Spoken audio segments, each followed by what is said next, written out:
আমাদের মডেল নূপুর আপা, আপনারা যাকে মডেল হিসেবে জানেন, এত সুন্দর মডেল আমি আমার জীবনে দেখি নাই, বিশ্বাস করেন। উনার প্রত্যেকদিন এক একটা লুক দেখে আমি ফিদা।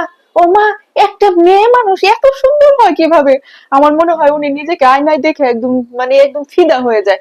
ফিদা হয়ে যায়, দেখেন না শরীরের কত সুন্দর করে শরীরের বিভিন্ন অঙ্গ প্রত্যঙ্গ সে তুলে তুলে ধরে। ওফ! আর আপনারা সাংবাদিকরা, ভাই রে ভাই, আপনারা যে তুলা দিচ্ছেন, ওরে আপা, মডেল আপা, একটু কথা বলেন না। আচ্ছা, আপনারা, আপনাদের চোখে কি আছে আমি জানি না, আছে আপনাদের, মানে উনাকে এভাবে করে যে মডেল বলেন, মানে একটা রুচির একটা প্রশ্ন থেকেই যায় আসলে আপনাদের সাংবাদিক ভাইদের প্রতি, যে আমাদের বাংলাদেশের সাংবাদিকরা আসলে কখন কাকে কি যে মডেল বানায়, কাকে যে তেল মারে, কি আর বলবো। আচ্ছা যাই হোক, আপনারা উনাকে যে এত তেল মারেন, উনাকে একটু ধরে নিয়ে একদিন বৃষ্টির পানিতে একটা চুবানি দিয়েন তো।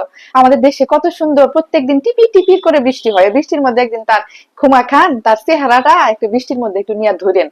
দেখেন না কেমন জানি হাতের সাথে, পায়ের সাথে, শরীরের অন্যান্য পার্ট গুলার সাথে, মুখের সাথে কেমন যেন মিলে না, কেমন যেন একটু মিচ ম্যাচ হয়ে যাচ্ছে।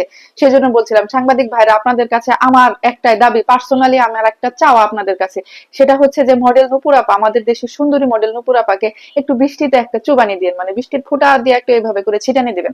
ও আরেকটা কথা, এই যে মডেল নূপুর আপা যে রাজ রাজ বলে পাগল হয়ে যাচ্ছে, আমি তো ভেবেছিলাম ওই যে পরিমণির এক্স হাজবেন্ড রাজ আছে না, শরীফুল রাজ, আমি শুরুতে ভাবছিলাম ওই রাজের কথা, যে ওই রাজের বাসার নিচে যায়, ওই রাজের বাসার গেটে যায়, সেটা এরকম করতেছে।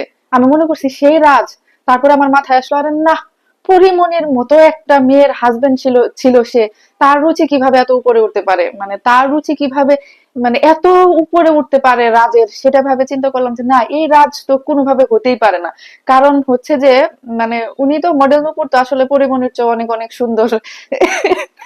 সেজন্যই বলছিলাম যে পরিমণির চেয়ে অনেক অনেক সুন্দর যেহেতু, মানে মানে সেজন্যই হয়তো রাজ রাজ হবে না, এটা অন্য কোনো রাজ হবে। পরে দেখলাম যে হ্যাঁ, এটা অন্য রাজ, অন্যরকম দেখতে।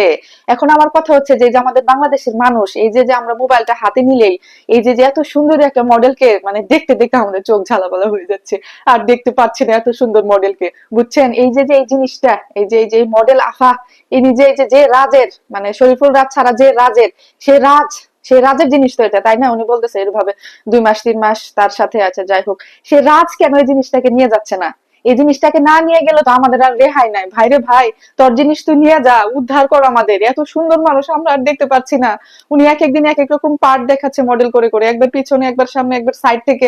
আমার কথা হচ্ছে উনি কি নিজেকে কখনো আয়নায় দেখে না? হ্যাঁ, উনার মানে কি বলবো আবার, না আর কিছু বলতেই পারছি না এনাকে নিয়ে। তবে একটাই রিকোয়েস্ট, সাংবাদিক ভাইরা, আপনারা এত সুন্দর মডেল আর দেখায়েন না, এত সুন্দর মডেল আর দেখতে চাই না, প্লিজ রিকোয়েস্ট। আর দয়া করে উনাকে উনার রাজ না ফাজ না কি আছে বাস, তার কাছে একটু তুলে দিয়েছেন আপনারা, দয়া করে ধৈর্য নিয়ে।